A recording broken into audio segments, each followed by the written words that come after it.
মধ্য শিক্ষা পর্ষদের ব্যবস্থাপনায় একদিনের শিক্ষক প্রশিক্ষণ শিবিরের আয়োজন করা হলো।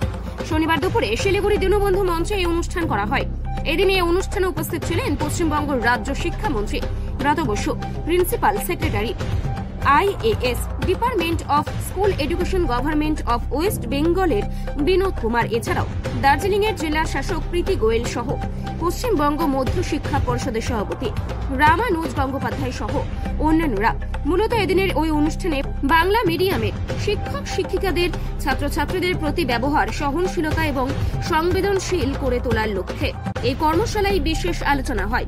পাশাপাশি বাংলা মাধ্যম স্কুলগুলোতে ছাত্রছাত্রীদের সংখ্যা বাড়ানোর জন্য বিভিন্ন উদ্যোগের কথা তুলে ধরা হয়। স্কুলগুলিতে শিক্ষক শিক্ষিকার সংখ্যা বাড়ানো ও তাদের নিয়ে বিশেষ বৈঠক করা হবে বলে জানা যায়।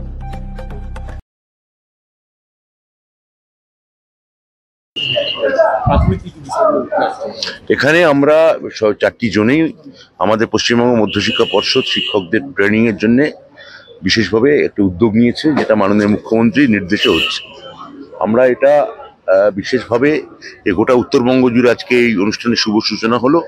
যেহেতু 4টে জনের মধ্যে উত্তরবঙ্গ দিয়ে শুরু হয়েছে, আমি এবং আমার দপ্তরের প্রধান সচিব বিনোদ কুমার আমরা এসে অনুষ্ঠানটা উদ্বোধন করলাম। এই